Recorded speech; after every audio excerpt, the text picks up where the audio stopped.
Cinderella story. एक समय की बात है, किसी राज्य में एक व्यापारी रहा करता था। व्यापारी की एक छोटी सी बेटी थी जिसका नाम था एला। एला बहुत ही प्यारी और नेक बच्ची थी। उसके पिता उससे बहुत प्यार करते थे और उसकी सारी ज़रूरतें पूरी करते थे। लेकिन एला की ज़िंदगी में एक चीज़ की कमी थी।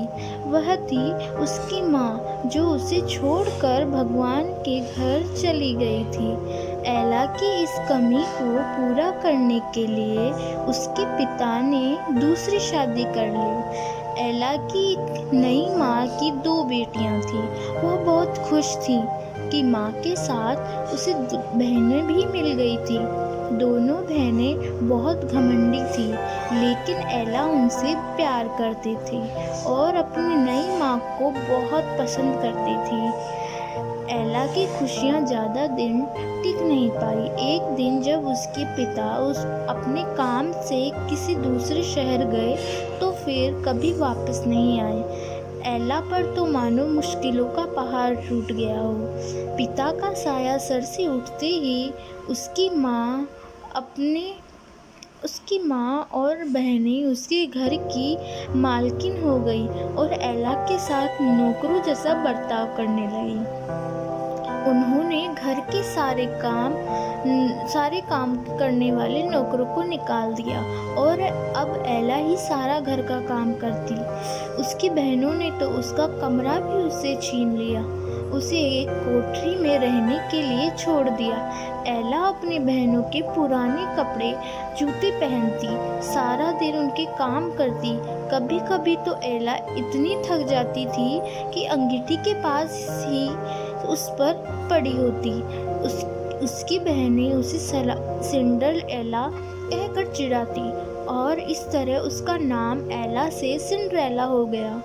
एक दिन राज्य में ऐलान हुआ कि महल में एक बहुत बड़ा आयोजन है और राज्य की सभी लड़कियां की बुलाया गया है ताकि राजकुमार अपनी पसंद की लड़की से शादी कर सके।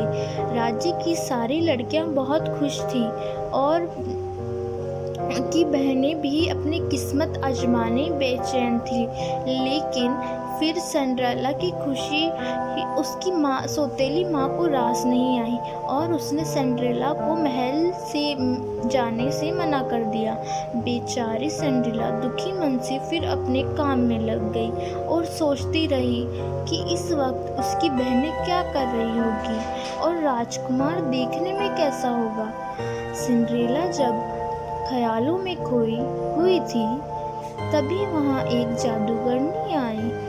उसने सिंड्रेला को दुखी देखा तो उसकी मदद करनी चाही। सिंड्रेला ने सारी बात जादूगरनी को बताई। जादूगरनी ने सिंड्रेला से कहा, ओ प्यारे सिंड्रेला, मैं तुम्हारी मदद कर सकती हूँ।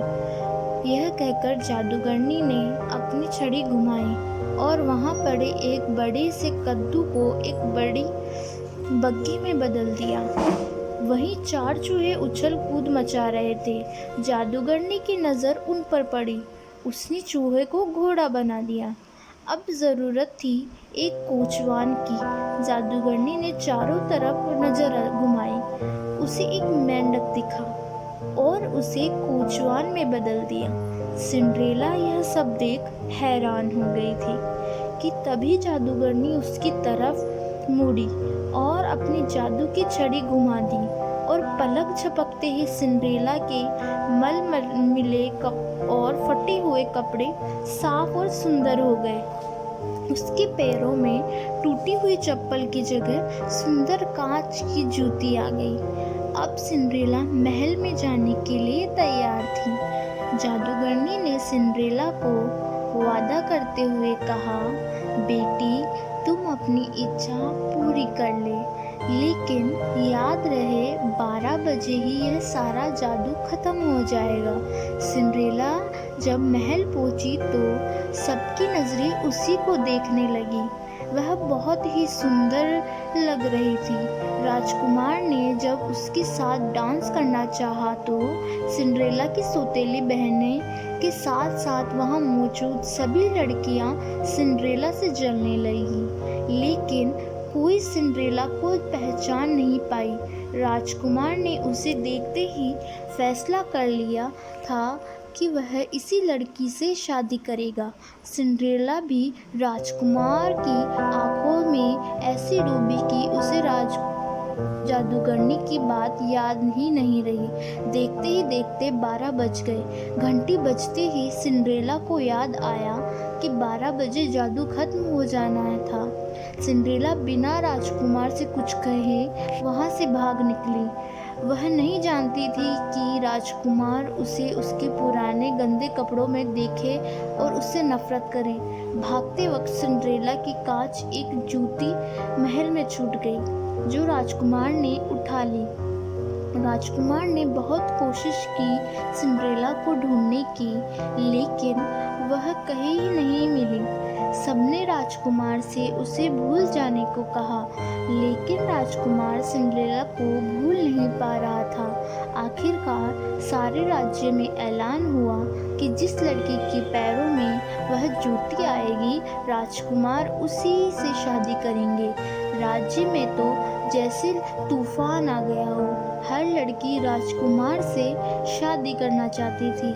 सभी लड़कियां अपने आप को उस कांच की जूती की मालकिन बताने लगी। लड़कियों के घर जा जा कर उन्हें जूती पहनाई गई, लेकिन उनमें से किसी को वह पूरी नहीं आई। आखिर में सिंड्रेला की बहनों की बारी आई। दोनों ने हर कोशिश की कि जूती पहनने की, लेकिन कोई फायदा नहीं हुआ। अब सबकी नज़रें सिंड्रेला पर रुक गई। सिंड्रेला ने जब उसे पहना तो वह जूती उसके पैरों में आ गई, जैसे उसी के लिए बनी हो। सिंड्रेला की सौतेली माँ और बहनें हैरान और परेशान हो गई। किसी को भी उम्मीद नहीं थी कि वह सुंदर लड़की सिंड्रेला हो सकती है। राजकुमार ने जब सिंड्रेला से शादी के लिए पूछा तो सिंड्रेला ने खुशी खुशी हाँ कर दी।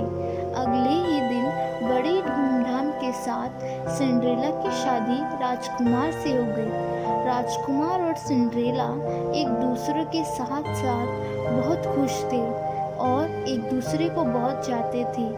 दूसरी तरफ सिंड्रेला की सौतेली माँ और बहनों को सिंड्रेला के साथ बुरा व्यवहार करने की सजा के रूप में राज्य को छोड़कर जाना पड़ा।